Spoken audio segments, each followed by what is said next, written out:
When you take a step, do you know whether you're stepping with your right foot or your left foot? When you take a sip of tea, do you know that right now your hand is moving towards your mouth? And do you know that you've decided to swallow once it's in your mouth? From the top. Yo, this is too much. Slow down. Peace, God, peace. From Music City, Nashville to the world. This is not a podcast. This is not a conversation about art. This is an attempt to wake you up. And now that I've got your attention, don't listen to the words. Listen to the silence between the words. You are now entering the Museum of Presence.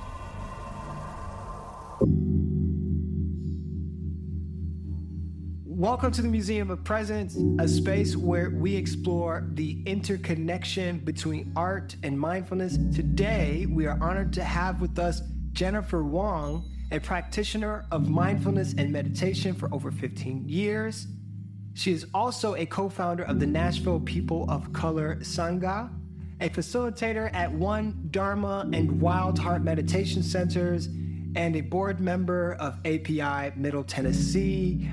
I don't know if I left anything out. I'm on two new boards. Oh, what are the new boards? The Tennessee Environmental Council and Turnip Green Creative Reuse Center. Oh, shout out to Turnip Green. I love Turnip Green. As we sit down with Jennifer, we wonder, how can the art in this exhibition invite us to deeper our mindfulness and tap into our inner wisdom? How can we use art as a means of cultivating empathy and understanding, both for ourselves and for others?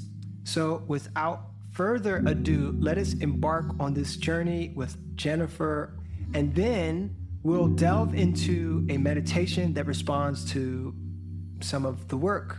But to start, Jennifer, my question is, how do you think art can invite us to cultivate mindfulness and empathy? Thank you, Shabazz, and thank you for having me here.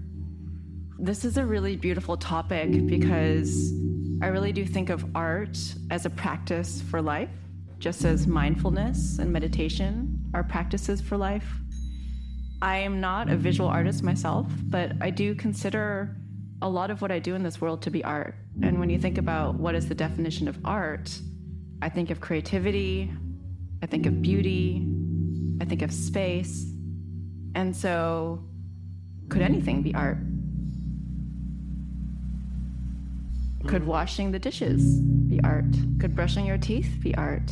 Without spoiling it too much, because I know you're going on retreat soon. When I went on retreat, it was a long retreat. It was a month-long silent retreat. And I remember my first week there, I was just noticing how hard I had been on myself my entire life. And so that first week, as my kind of dipping my toe into the practice, I committed to do everything with gentleness.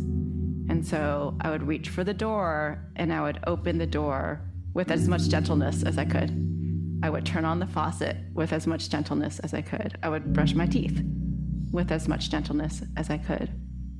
And thinking back on it, that felt like art, right? There was beauty in it, and it was this gentleness towards myself, and this gentleness not directed towards necessarily the sink or the doorknob, but just its gentleness that was my environment.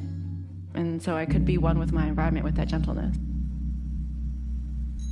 I tell you, I practiced meditation for many years before it clicked for me. It was washing the dishes. Ever since I was a child, I've hated washing the dishes. It was when I learned to love to wash the dishes. It's where I learned what mindfulness was all about. So it was at the sink, you know, and one, I learned that, pro tip for anybody listening, if you're dad in the house, you wash the dishes, nobody bothers you. That's one thing to know. You're the boss of the house for at least an hour because you get to wash the dishes and nobody wants to wash the dishes.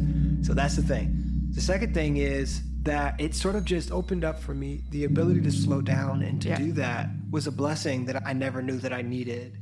And so there's this poem, like I washed this teacup like it was the baby Buddha.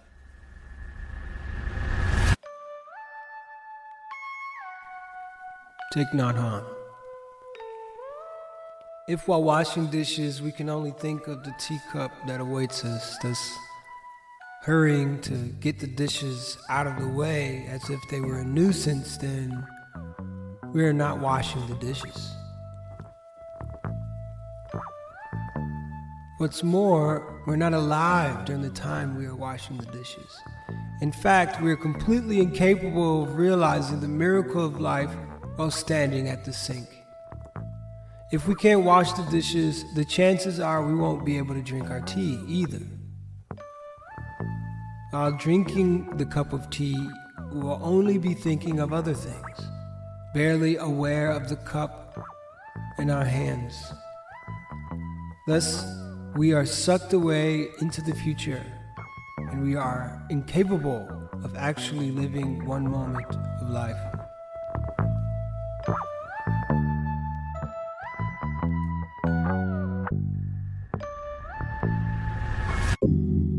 If you could treat everything as precious as the most precious thing that you can imagine, then you can begin to practice something. And you're calling this art. I like that. Yeah. I like that. And the thing about art, as well as mindfulness practice, is I think it really helps us to get out of our own way. It's an embodiment practice. So like with washing the dishes, how does the water feel on your hands? What's the temperature? What's the heaviness? How does the dish feel in the water? Is there a smell? How does the rest of my body feel when I'm washing the dishes? What's happening with my breath? So both art and washing the dishes and any form of art in life can be an invitation to practice. Again, this is this word practice of like, you don't have to get it perfect. You don't have to like achieve anything right now. Let's just practice being in our bodies. And I know that when I look at art, like the first thing that I try to do is put a kind of a pause on my thoughts and try to understand what's happening here, what's the interpretation, what's my brainy interpretation. And I just try to breathe and be in my body and be like, what's the initial response? What is this initial bodily response? How can I be in my body with it? And then I'll go and I'll read and I'll understand the context. And then maybe that will then give me a little bit of a different understanding than what I had. But that then brings in like the mental cognitive function, which is great, which is fine. But I love it when the first thing is just what's the initial reaction without the storylines behind it. And that's mindfulness. I want to go back to something that you said about this practice when you said went on a silent retreat. Right, a long retreat. A long retreat. And you realized that you had been, how hard you had been on yourself your entire life, right? Yeah. Did I get that right? Mm-hmm. It sort of speaks to some of the why. I think that some people who are listening to this conversation may have an invisible or a non-existing relationship with mindfulness and are probably might be asking, what is mindfulness? I think we speak about it a little bit, but why do I even need to practice? How could it actually benefit my life? Yeah, so there's a couple of different definitions of mindfulness. One that is used a lot is that it's present moment awareness with knowing and without judgment. So being aware of what's happening in the present, not just being aware, but with a sense of knowing and without judgment. And so sometimes I like to use the example of my dog. Okay, so my dog must be mindful all the time. True or not? So when I think about that, I think, okay, well, my dog is always in the present moment. Like he's not thinking about the past or rehearsing something for the future. He's in the present. But the question is, when he's like sniffing around for a place to pee, does he know that's what he's doing? Does he know? And you could take that even down to the micro level of when you take a step, do you know whether you're stepping with your right foot or your left foot? When you take a sip of tea, do you know that right now your hand is moving towards your mouth? And do you know that you've decided to swallow once it's in your mouth? So that's the definition of mindfulness. Wow. Okay. How it can help. I mean, it's helped my life in so many ways. Yeah, but you have to help me understand why is it important for me to know if I'm using my right foot or if I'm swallowing? Well, let's just use the tea example, right? Like, so that you know not to slurp, number one. Let's say that you were just drinking real fast and you were drinking this tea and you just weren't even thinking about it. You weren't knowing that your hand was moving towards your mouth. And then you're done with the tea and 5 minutes later, you're like, why is the top of the skin from the top of my mouth coming off? Oh, because you were just like swallowing it down and it was too hot. But you weren't with it and you weren't noticing it. Also, did you actually enjoy it? Like, we're allowed to enjoy the moment. We're allowed to enjoy the tea. And can being more present give you that sense of joy, just being in your body? And maybe the opposite too, like when you're not mindful, when you're not in the present moment, how do you feel? Some people say this is what leads to disease, dis-ease, right? When your mind and your body are not aligned in the same time and place. And so this practice of mindfulness can really help us to wake up. And a lot of people think that meditation and mindfulness is about like going into a cave and like falling asleep. It's not about that. It's not about escaping. It's about being awake in our lives so that we can be more present, so that we can be more loving, empathetic, aware of what is happening now, and maybe therefore what needs to be done. So can I apply wisdom to what needs to be done? But in order to apply wisdom, I have to know what's actually the situation.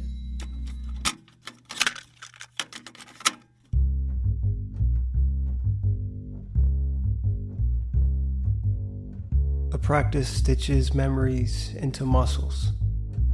A practice stitches energies into neurological networks. Practicing a posture of strength and poise invites strength and poise into posture. Practicing a breath that is slow and deep invites slow and deep breaths into breathing. Practicing an open and beginner's mind invites perspectives only available to open and beginner's minds. Practicing compassionate listening invites secrets that only compassionate listeners provide. I mean, that poem is a practice in itself.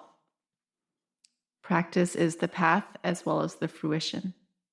The Buddha, when he taught, as it's been written down in the sutras or suttas, taught in this type of structure often, where it was very repetitive, and he seemed to be repeating himself, but just inserting different words in.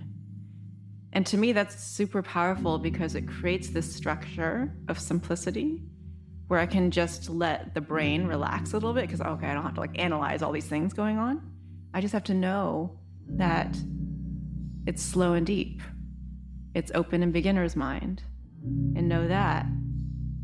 And what comes out of this for me is the practice really helps us to embody what you might know in your brain.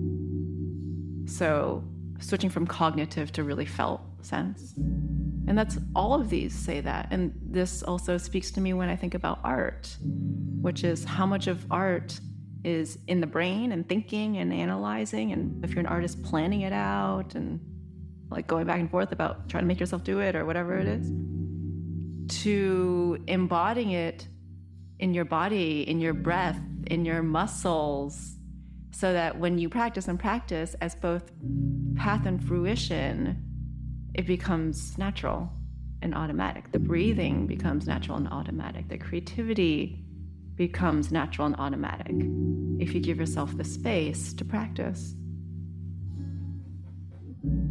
A lot of the foundation for the work that I'm doing is about creating some kind of like visual cultural nomenclature, right? Like to create artifacts in the public space that retell stories in different ways. I went to college in Richmond, Virginia, and there was all of these monuments that were on what we call Monument Avenue. And that's where the Robert E. Lee sculpture with the Jefferson Davis, all of these sort of Confederate soldiers were just stood tall and broad in the middle of the most beautiful street in the city. And there was a practice there. Yeah. Every time that you went by there was this statement that was said that maybe you didn't even recognize you were inheriting, but there was this feeling that, hey, this place was built by these soldiers that fought for the Confederacy. It's a really interesting practice that we're doing now of just tearing these sculptures down And even that is an art in some ways.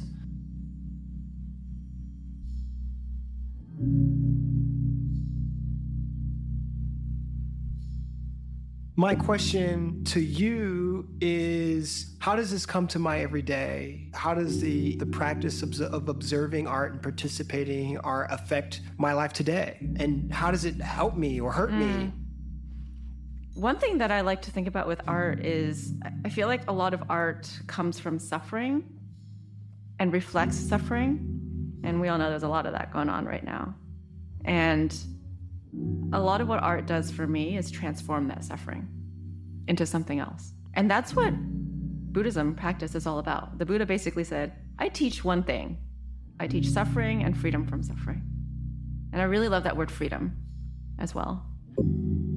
And so if we can develop a practice of, like, on the most basic level, like a meditation practice, a mindfulness practice, there's this discipline of, I'm just gonna sit my butt down on the cushion and practice.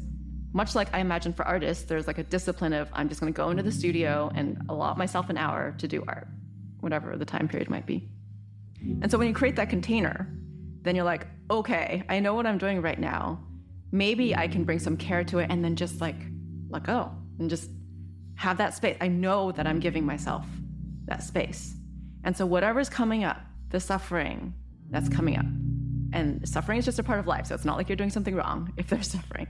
The suffering that's coming up, if we can practice having a relationship with that rather than letting it consume us, this is like that mindfulness of knowing, okay, I am suffering right now.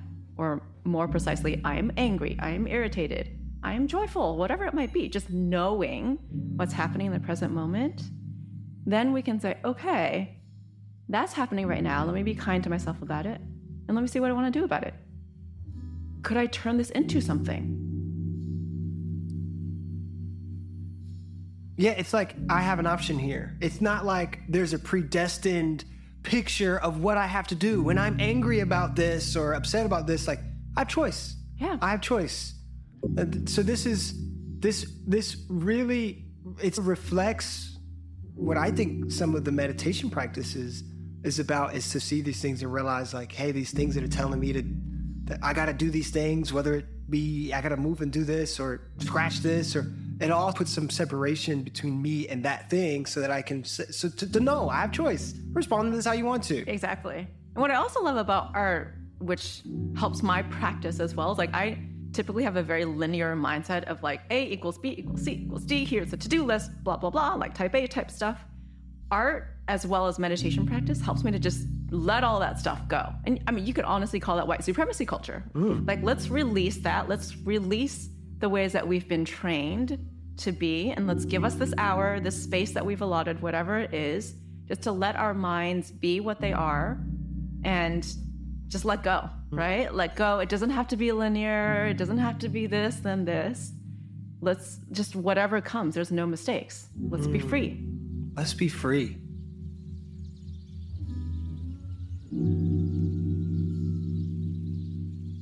I want to talk about one of the projects that you're working on. You've got a lot of things going on, from the being on the board of Turn Up Green, which everybody in Nashville, if you're an artist, you got to go to Turn Up Green. Yeah. It's the treasure in Nashville that artists needs to know about. But I really want to talk about your work with starting the Nashville People of Color Sangha. Yeah. Why was that important? What's the sort of affect that you hope to have in Nashville with creating space like that? So the Nashville POC Sangha is a meditation group just for people of color. So once in a while, I'll teach other things that are in mixed spaces, but the gatherings that we have, our regular monthly gatherings and our in-person retreats, are specifically just for people of color. And the reason we do that, and we're not the first ones who have done it, there are other POC groups and BIPOC groups that exist. The reason we do that is because when we're meeting our minds in mindfulness practice and meditation practice, there's a vulnerability that comes with it. And as the Buddha taught, it's about suffering and the relief from suffering. And a lot of suffering for people of color comes from racial suffering. And so if I'm in a space where I'm being asked to meet my mind and be vulnerable and open up, and then we usually have group discussion, I'm going to feel different about that if there are people of the dominant culture in the space. I just am. And vice versa, the people of the dominant culture might also feel like maybe a little finicky about talking about a racial encounter that they had or responding to someone that's a person of color talking about a racial encounter, right? There's like this like self-consciousness that exists in these mixed spaces when we're asking people to be vulnerable. So for now, until I think people of color have maybe healed more and have had more of these spaces where we can just truly be authentic to ourselves, and until people of the dominant culture also have met their own minds when it comes to race and marginalization and their role in society and looking at their own race, I'm not sure that we're going to be ready yet for us to be as vulnerable and open as a space like this could provide the opportunity for. And so for now, we have this dedicated space, and we try to make it as inclusive as possible with folks who have different abilities and have different needs and who have had traumatic experiences in their lives. We offer the Dharma in this space. It's not like specific type of Dharma just for people of color, but we're there to be a community for each other and to give each other the opportunity to practice together in community. Sangha means spiritual community.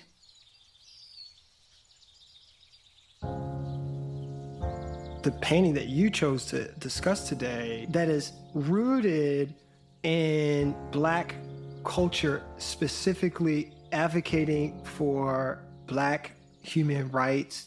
I would love for you to just start by describing what you see. Sure. So I see 3 Black people on the ground, kneeling with a sense of humbleness. And there's a heaviness to it as well. And I see this child in the middle, and for some reason it's like bringing tears to my eyes that she's there. And I see this beautiful man with the detail of John Lewis with this intense look on his face. And I have a lot of gratitude for that. And I'm noticing with my mindfulness practice, that's a thought. That's not the original sensation that I have. That gratitude is coming later because I know about the facts. And what I also feel is this sense of being close to the earth. Their bodies are close to the earth. There's flowers, there's the green stem. And so they're surrounded by earth, being supported by the earth.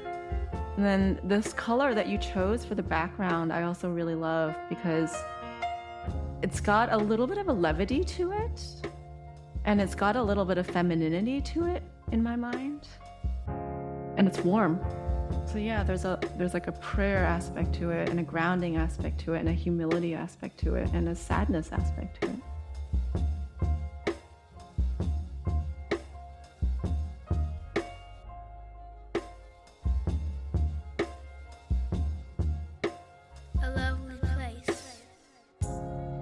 What does it bring up for you? The facts of this is, hey, these guys were protesting like a segregated pool, like the very first laws that were subjugated against Black people after the emancipation of the enslaved were vagrancy laws. You weren't allowed to be on public lands. So like from the very beginning, we weren't allowed to do public stuff. There was this separate sort of space that the Jim Crow era, that first law being maybe one that isn't discussed as much, but probably the most egregious because it says this land isn't yours. And so therefore, where is my land? Where is home? If I can't go to the public spaces and go to the parks and go to the pools, if I can't do this, like, where do I go? Yeah. Well, on that note, I think we should take a sip of tea. That sounds great.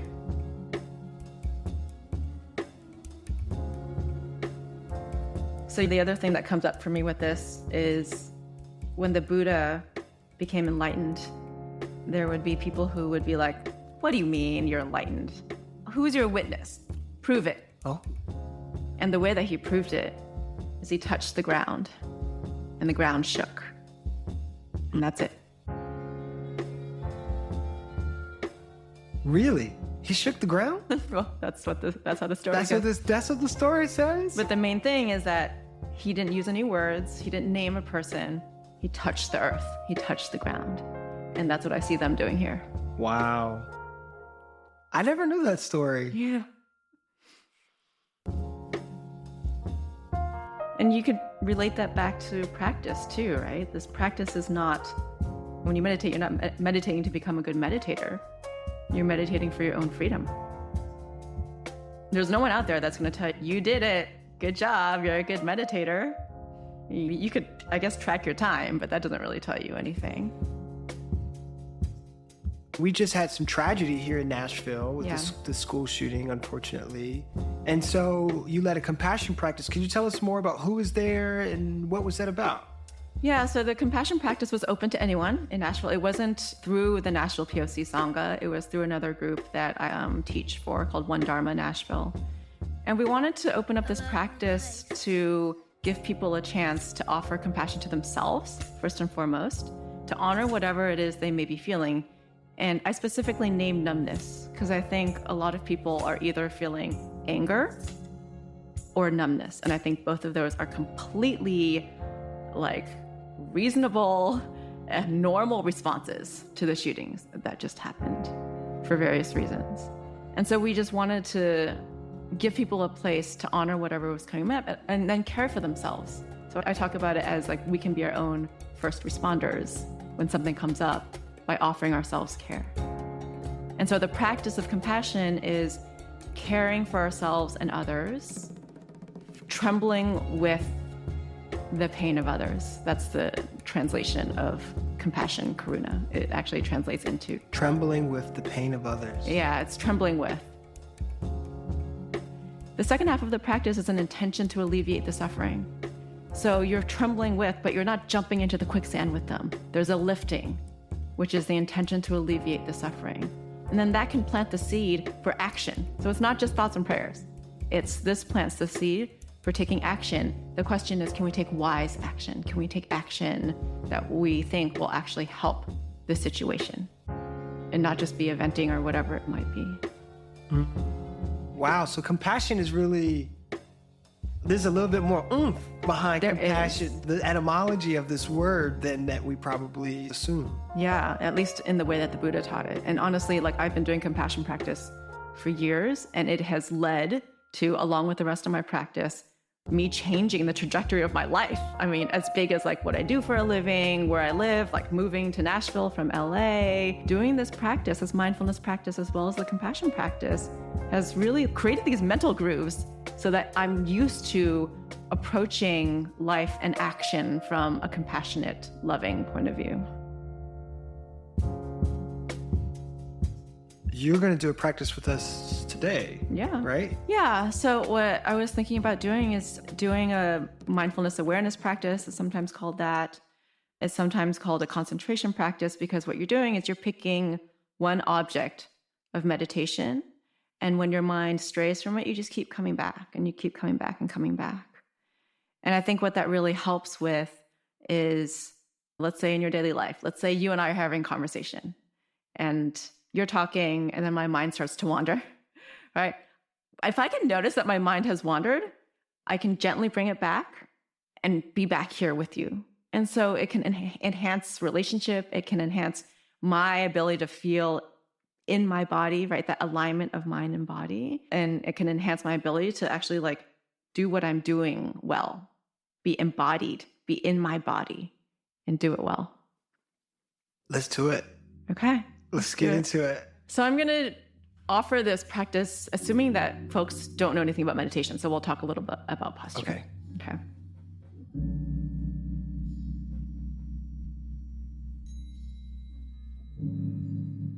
So if you like to just find a posture, it can be seated in a chair, or if you've already got yourself on a cushion on the floor, find yourself in a posture that supports being alert, yet relaxed. So if you're sitting on a chair or couch, that might mean sitting up a little bit so you're not totally sinking into the back of the chair or the couch.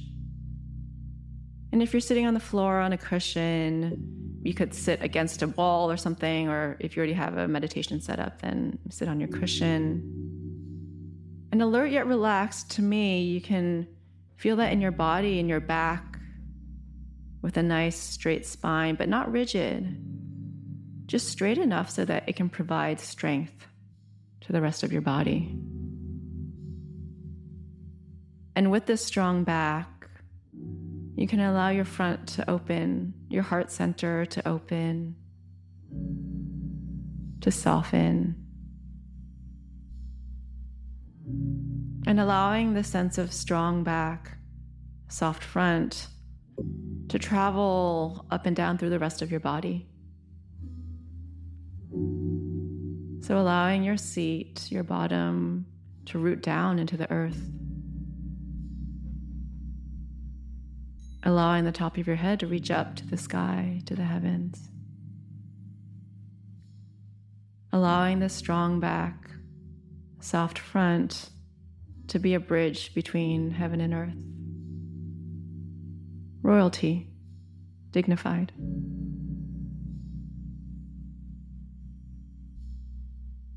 And as you feel your body in this posture, feel the space around you,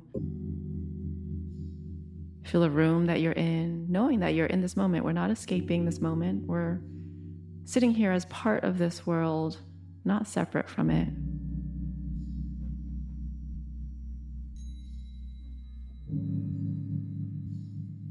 And as you feel the space around your body, starting to bring your attention to the breath in your body.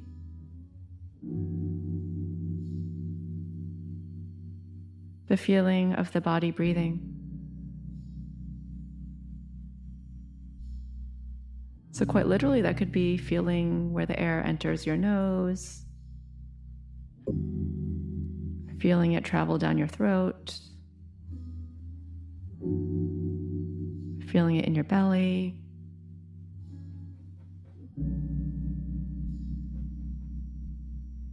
without judgment, maybe with a little bit of gentleness and kindness, noticing where it feels easy to feel the breath in the body, where it's flowing.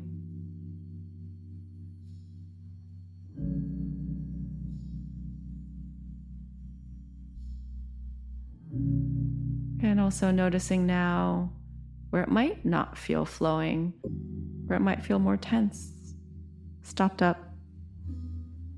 We're not trying to change our experience here.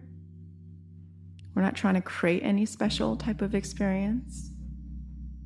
We're just building a relationship, a knowing, without judgment, of what's happening in the body with the breath. And so if you're feeling a place of stuckness with the breath or with the mind, you can just allow it to be, and you come back and you stay with the breath. It really is as simple as this breath in, this breath out.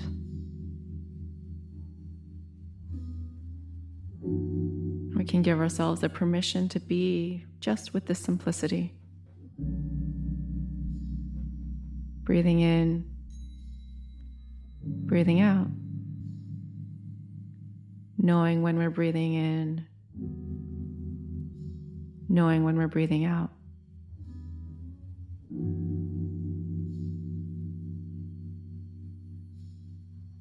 Being with it, being with the body. And if the mind wanders, which it will, the mind was made to think just as our ears were made to hear. It's not a problem. It's actually a part of this practice. When the mind wanders, we just notice that it's gone.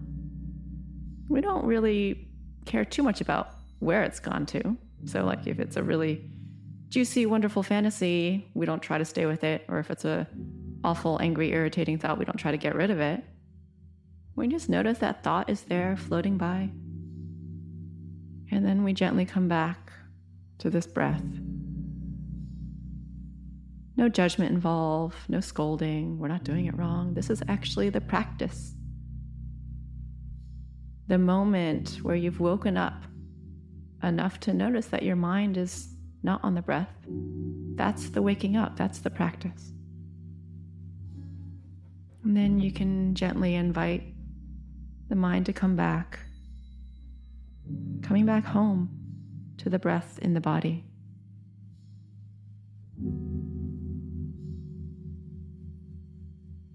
Coming home. Maybe it even feels nice to come home.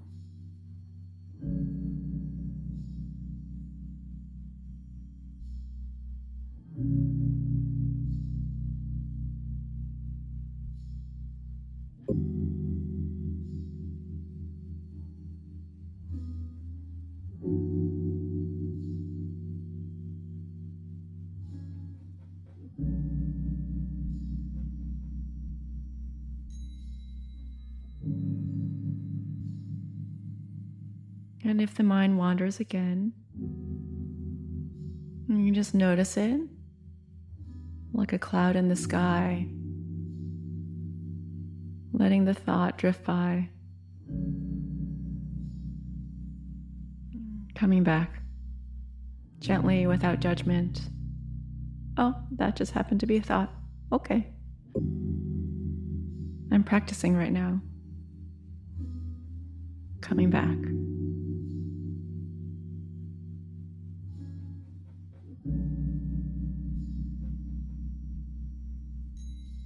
Again, not trying to change anything, not trying to change our experience.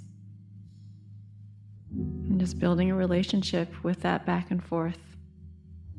Mind going, mind coming back. Building a relationship with this breath, with this body.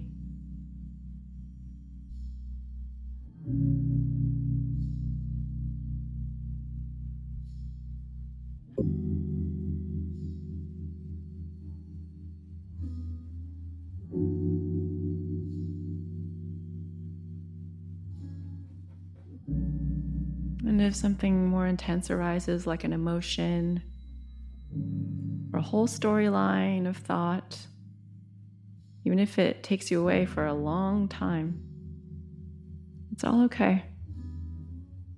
Emotions are just thoughts with rockets strapped to their backs. We can just notice, and without judgment, and maybe with a little care, with gentleness, inviting ourselves to come back to this breath, to this moment, which is where the breath lives, this present moment.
In these last few moments of our practice,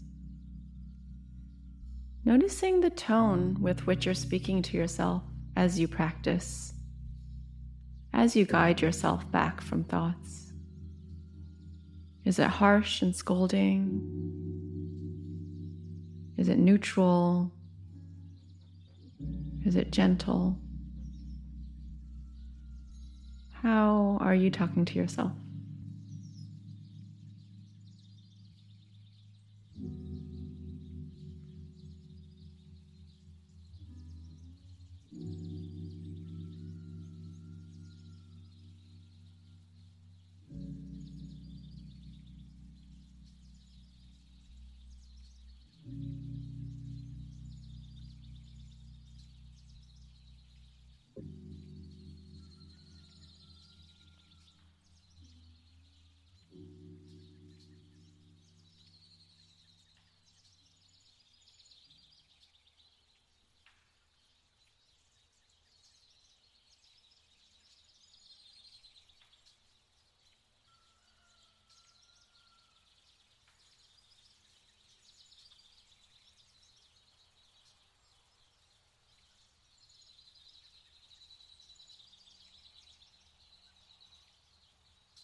Thank you for your practice.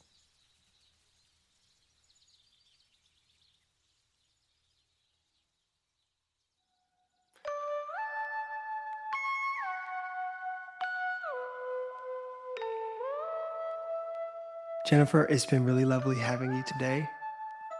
If you're interested in learning more about mindfulness and meditation, there are a lot of resources out there. There are apps, there are books.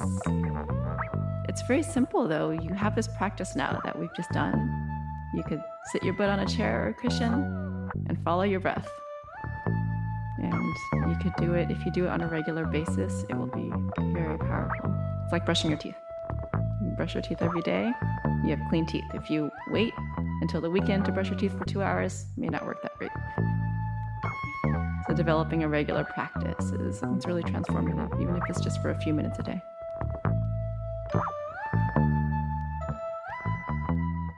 I really enjoyed this session with Jennifer Wang.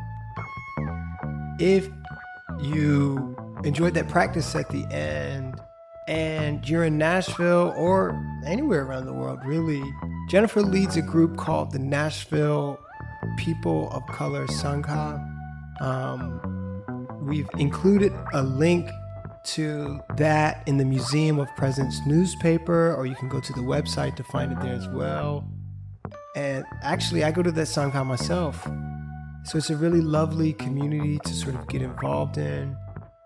I'd be remiss not to mention that I actually have been building a community of people interested in meditation and mindfulness and wellness. I actually lead meditation in this community. It's called True Voice. It's an app that you can download from the Apple Store. As of recording this session, that's really invitation only, but there is an invitation with this newspaper and this podcast. So if you're interested in that, I also will include on our website how to join that community as well. And I hope that you find a practice that sits with you and transform you as well. Thank you to Nashville.